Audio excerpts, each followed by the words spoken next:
Assembly ఎన్నికల్లో కాంగ్రెస్ గెలవడానికి ప్రధాన కారణం ఆ పార్టీ ప్రజలకిచ్చిన హామీలు 6 గ్యారెంటీలను తమ విజయానికి 6 మెట్లుగా మార్చుకొని అధికారంలోకి వచ్చిన హస్తం పార్టీ ఇప్పుడు తడబడుతోంది. ప్రజలను తికమక పెడుతోంది.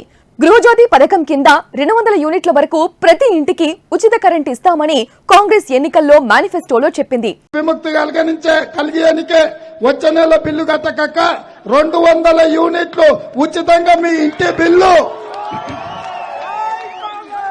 మీ ఇంటి కరెంటు బిల్లు సోనియమ్మ కడుతుంది. 200 యూనిట్ల వరకు వచ్చే నెల ఎవరు పేదోళ్ళు మీ బస్తీలలో కరెంటు బిల్లు కట్టాల్సిన పని లేదు. ఇప్పుడు తెల్ల రేషన్ కార్డు ఉన్న వారికే ఆ పథకాన్ని అమలు చేయాలనే ఆలోచనలో ఉన్నట్లు కనిపిస్తోంది. ఇంటికి ఉచిత కరెంటు 200 యూనిట్ల వరకు ఇస్తామని ఆనాడు చెప్పినాం.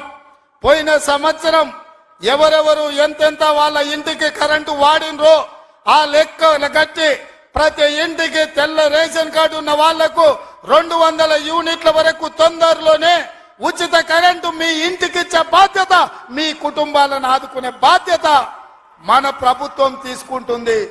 తెల్ల కార్డు ఉన్న వారికి 200 యూనిట్ల కరెంటు ఉచితంగా ఇస్తామని సీఎం రేవంత్ రెడ్డి ఇంద్రవెల్లి సభలో చెప్పారు. తెల్ల కార్డు ఉన్న ప్రతి ఇంటికి ఈ పథకాన్ని అమలు చేస్తామన్నారు.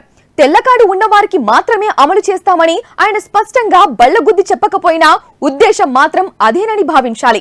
ఎన్నికల మేనిఫెస్టోలో తెల్ల కార్డు ఉన్న వారికి మాత్రమే ఆ హామీ అమలు చేస్తామని చెప్పలేదు. 500కు గ్యాస్ సిలిండర్ పథకాన్ని త్వరలోనే అమలు చేస్తామని కూడా సీఎం చెప్పారు. 1,00,000 మంది మహిళలతో భారీ సభ ఏర్పాటు చేసి ప్రియాంక గాంధీ చేతుల మీదుగా ఈ పథకాన్ని ప్రారంభిస్తామన్నారు. అయితే దీనికి మాత్రం తెల్ల రేషన్ కార్డు కండిషన్ ను ముడిపెట్టలేదు.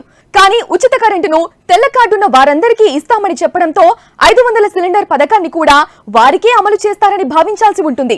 కేవలం తెల్ల కార్డు ఉన్న వారికే ఈ హామీలను అమలు చేస్తే ప్రభుత్వం మాట తప్పినట్లే.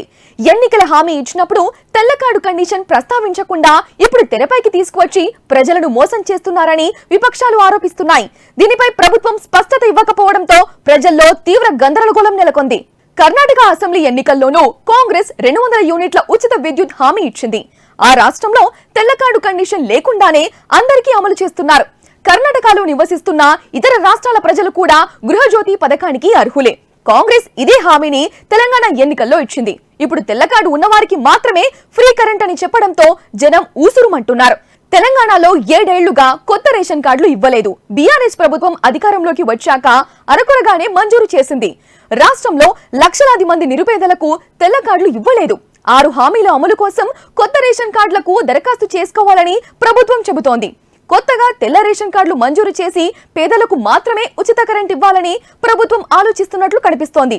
పేదలకు ఉచిత కరెంట్ ను ఎవ్వరూ వ్యతిరేకించరు. కానీ ప్రతి ఇంటికి ఫ్రీగా ఇస్తామని చెప్పి ఇప్పుడు తెల్ల కార్డుకు లింకు పెట్టడం మాట తప్పినట్లే అవుతుంది.